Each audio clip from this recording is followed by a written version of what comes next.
EEPROM 9, and today we are doing tapes and tape machines. I actually did do this and made a custom belt for it, and there is a video that I never uploaded because it required editing and I don't like editing. So we have since ordered the proper elastic band for the tape machine, which is a, however the bloody hell you say that, TX610. And on the back, is there a model? Because sometimes it has a few other things in front of it. 610. That's it.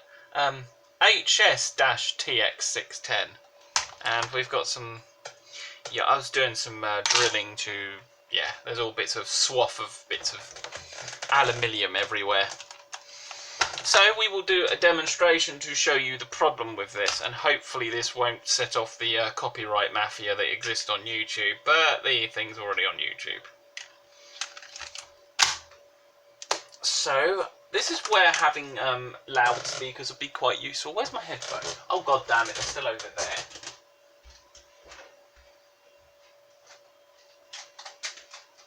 Fun fact, in the US apparently goddamn is actually a swear word.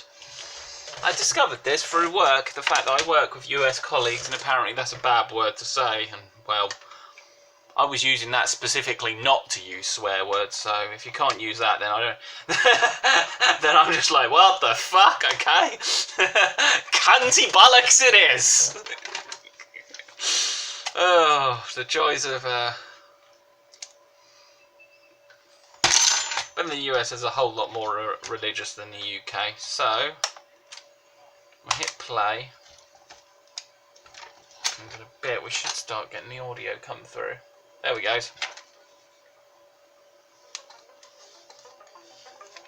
Hear that? It's all wibbly wobbly all over the place. This is what we're hoping to resolve by replacing the belt, and I don't actually know if this is going to work because, well, original belt melted, as these old belts tend to do. Oh, now the clock's going to lose its time. What a bummer. Oh well, such is life. Right, I'll put those batteries over there so we don't mix them up with the, not dead batteries. I bet you're wondering, hey, he's going to lose the screws in the mess of the desk. Hopefully you are wrong. If you're not wrong, I am sad. It's got one of these belt clips that's quite useful. So why did I buy this thing in the first place? Late night eBaying.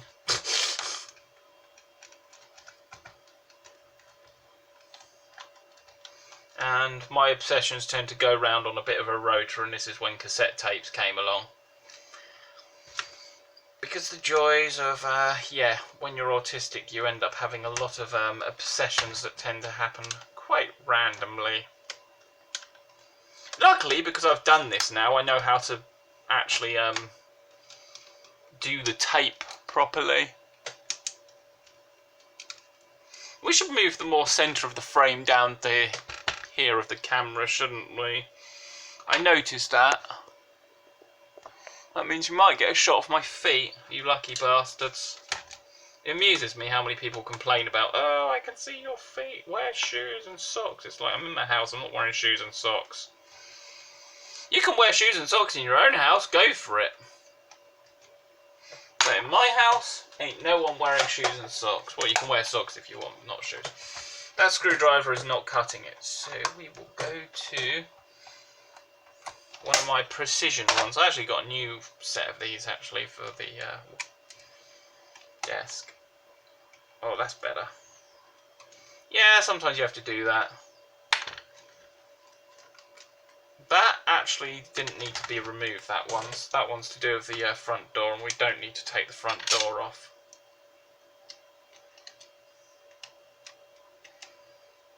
Forgive me, it's been a month or two since I last took this thing apart. It's actually a lot less effort getting music on tapes than it is dealing with sodding MP3 players and all that nonsense, trying to get it working on Android and all that crap. And then getting all the getting music to sync properly with media players is an absolute hellhole abomination from hell. No one has solved this solution with the MP3 age of, it doesn't matter, no matter what, it's always hell getting your music from a CD onto an MP3 player. No one has solved this.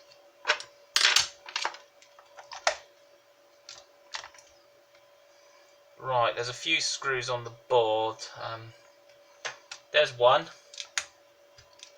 They're itty bitty tiny. Why is this screwdriver not doing it? Why are none of my screwdrivers being useful right now? Oh, this is annoying. Doesn't help I broke the end on that one. Hang on. Right, let's try the PZ ones. This one. Sometimes with a lot of this Japanese stuff you want to use the PZ screws. No, this screwdriver set is not very useful for this. Hang on. I have another set. All is not lost. Yeah, this is why you should have millions of screwdriver sets. This is why there's no such thing as too many screwdriver sets.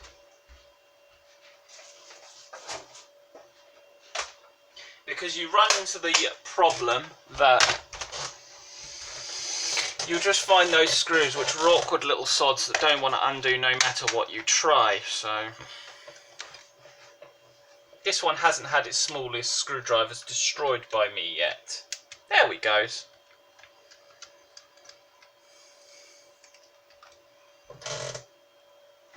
And that is how we get him off. Now we just gently lift this because there's going to be another screw on here somewhere. It's just I don't remember where.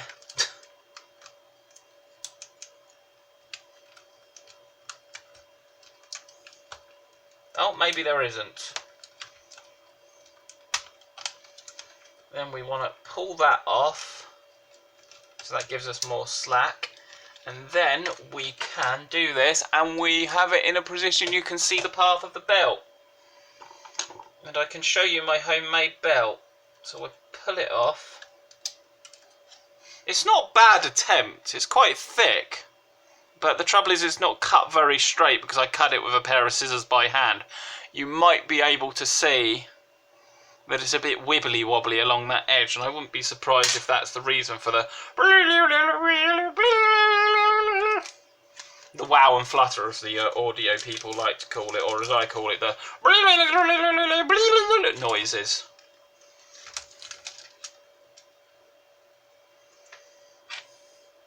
Because let's be honest, there are some things the human language cannot describe. Sounds, smells, colours. You know, just try and describe the colour red. I bet you $1 billion, trillion, zillion dollars that you can describe the colour red to a blind person who has never, ever, ever even seen the colour red.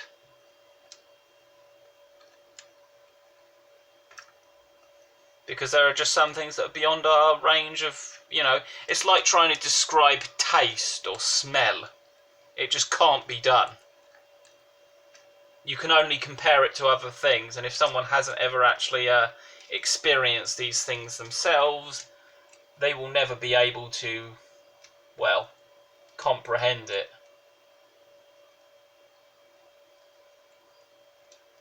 Now, surprise, surprise, this is a very finicky belt to get into position.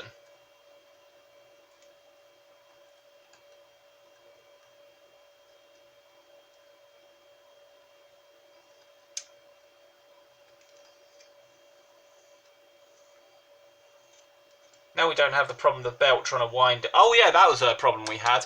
The belt, when I would do the test spin, it would then wind itself off like either this pulley or this pulley, which was actually really annoying. Eventually I managed to get it to stay, but... So that's the belt in place, as it should be. So this will be interesting to see if this fixes the noise.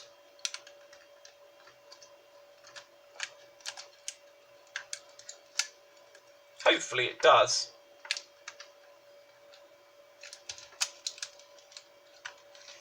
Now this bit is awkward because there's all these lovely switches and such that are all in the way. Oh, whoops. We accidentally made a plastic thing pop off there. He's kind of important for telling the electronics what mode of play the thing is in.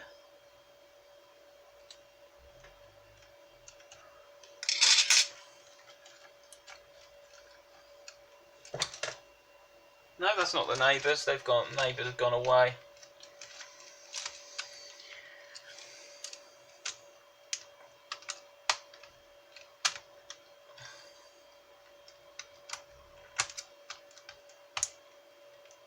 Okay, that's all back in place as it should be. Yeah, the main mistake I made was I didn't unstick this cable, which meant gave me very limited room to move the board out the way. I can only like pull it up to like there, and it's like trying to do like open heart surgery kind of. Yeah, don't ever get me to do open heart surgery on you. You'll probably die. But yeah, working on these old cassette players is quite a finicky and difficult process. Right, there's a screw where he goes.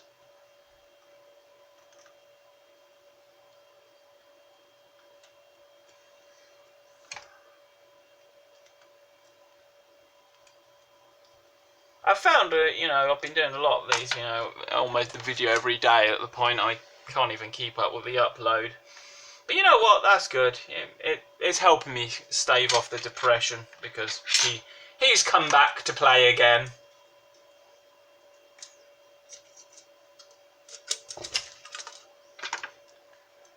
People who don't suffer with depression don't know how good they have it.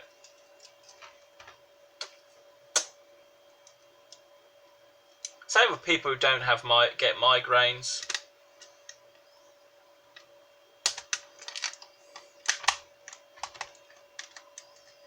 Good. Normal metal. Dobie NR. We always want Dobie on. I love how absolutely beautifully mechanical this all is. There's a lot of clever mechanics in a cassette tape. Yeah, just working on this stuff does genuinely help with depression for me, which is good because, it's a known fact actually that when you are on the autistic spectrum, you are far, far more likely to suffer with depression.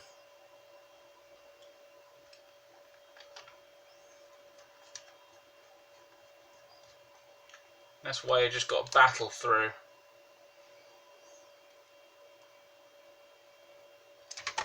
Don't become one of depression's many victims.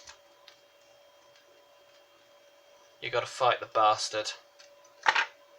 Not just for the people you love, but yourself as well.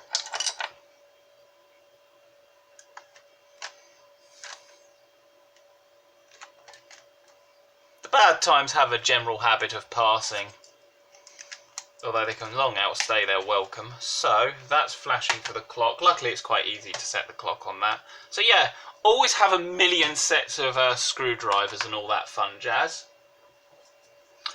Right, where's my headphones? I put them to the side, out the way. Here we go.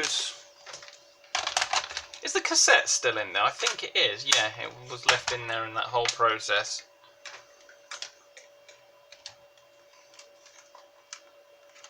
I didn't go for the old Sony decks because they go for silly money.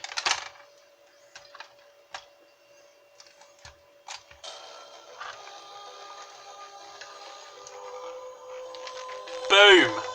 It's fixer noise. We need to turn the volume down.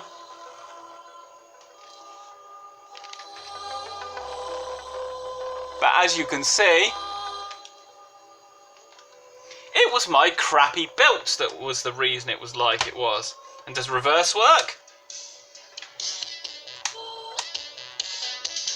Yes, it does, because I accidentally knocked out one of the mechanisms to do with that.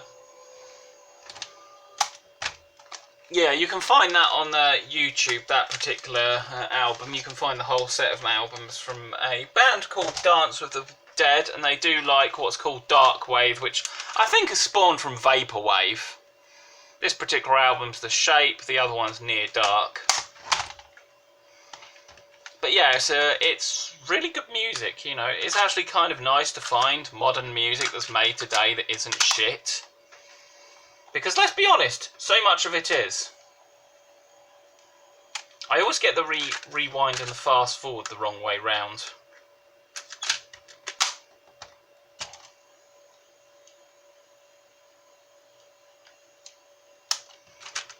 And we are doing that just now, I think.